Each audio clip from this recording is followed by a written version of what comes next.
wrote was in favor of the peasants, proposing as a message that they should fight for their land. And the play ended when all of us, with our hands like that, our rifles in our right hand, rifles, very beautiful rifles, yellow, green, red, all rifles here, we went singing and say, we must spill our blood to save our land. It was very heroic. We were not so strong, but anyway, we looked like peasants because we put the hats that they have, hats, special hats. We dressed like them. We looked exactly like peasants, and with our hands here, the rifle, and here we shall spill our blood to save our land, to regain our land, something like that. At the end of the show, it was great applauses, and then the people came to talk to us, and came one man, his name was Virgilio. I never forgot neither his name nor his face.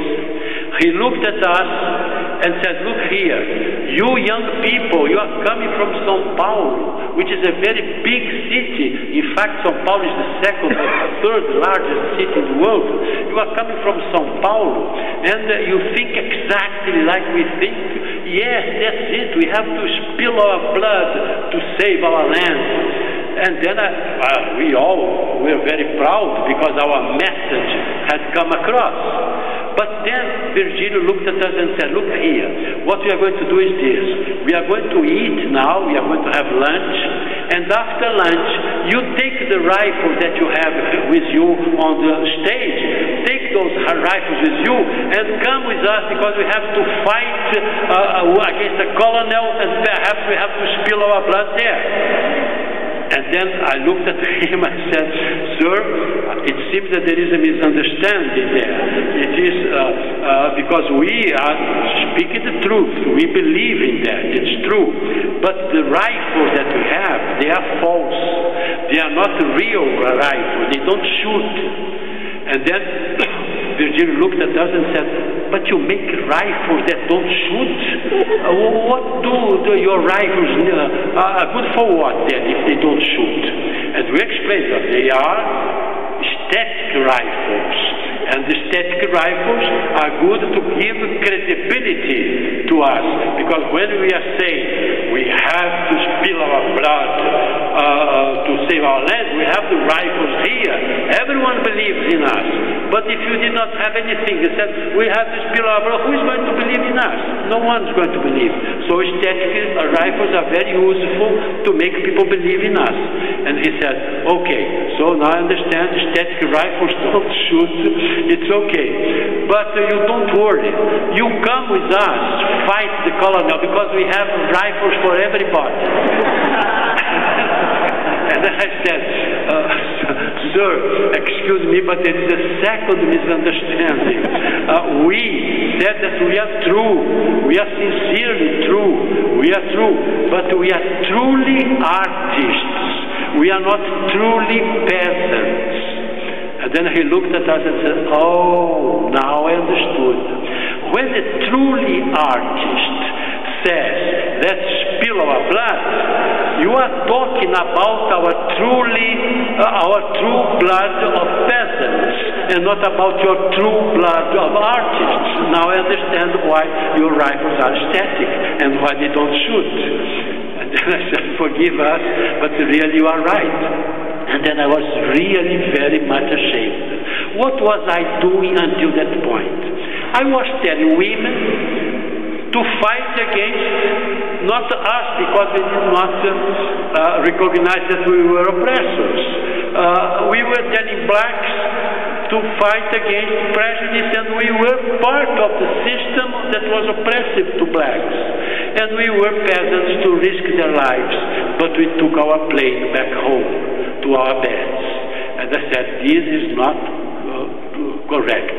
We can never again go doing propaganda plays if we don't run the same risk.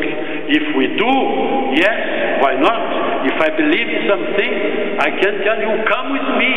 We are going to run a risk, but I have to be there in the front line. I cannot say, come, go, and I go back home. That was not correct. And then we started doing other forms of theater. And the next one that we thought was, let's do simultaneous playwriting. Simultaneous playwriting for us was like this.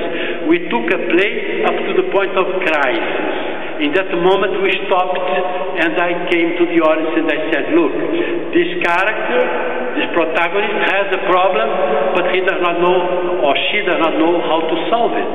So what do you suggest? And they would say, oh, I suggest that he does this or that. And then my actors would improvise the solution that came from the audience. Another spectator did not like the idea, and they gave another suggestion. We would try the second suggestion, and then the third and the fourth. Any place, any person in the audience could say, try this, try that. But they would stay in the audience. And we would keep the power of translating what they said in our understanding. And so we would apparently be very democratic because we were following their suggestions, but we were doing it and not the spectator. Then I was arrested. I stayed in jail for some time, and then I was banned from the country. There is a decree from the government to ban me, from the dictatorship, of course, to ban me. And then I went to Argentina, and in a moment I was directing the program. Paulo Freire was also inspiring the program of literacy, and I was working on the program of theater in Peru, in Lima. And then we were trying that form of theater in which we asked the audience what they wanted us to try, but we tried and not the audience. And I remember that one day we were doing a play, and then a woman came to us very, very awkwardly, and she said, oh, I like so much the plays that you do. They are very nice. We can democratically say what we think, and we try for us. It's so nice that, but there is a problem, is that you only treat problems which are political, themes that are political. And I said, yes, madam, because everything is political. Polis is the city. Whatever happens inside the city is political. And she said, yes, but my problem is not political. It's a very big problem, but it's not political. I said, yes, madam, everything is political. Tell us your problem. And she said, no, I'm not going to tell you my problem because it's an intimate problem. What do you want me to expose my problem? I said, I don't want you anything, but if you want us to help you in some way, tell us what your problem is. And she said, I'm not going to say because it's not political. I said, yes, it is. And she said, it is not, because something that happens between me and my husband. And I said, see, it is political, because that's the best way to understand what politics is inside the house, and I would even dare to say on the bed. That's where political at its best is. Thank you. That politics are seen more clearly. And then she said, okay, if my problem with my husband is political, so why not? I'm going to tell you. And she told the problem, which was really terrible. It was that her husband did not work. He was jobless. He did not like to work. And he asked her for money all of the time. And she would give him money, and he would disappear for 15 days. And then 15 days later, he would appear and say, okay, I'm building a house for the both of us, and here is the receipt. The money that you gave was for the cement, so keep the receipt.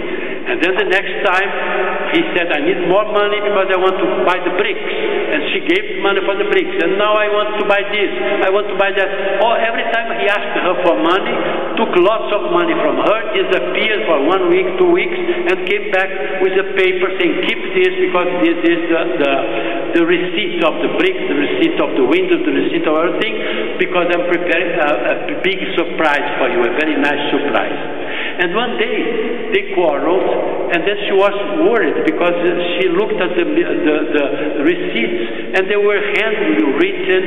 They had perfume in it, and she was incapable of reading or writing. And she said, I never heard about receipts.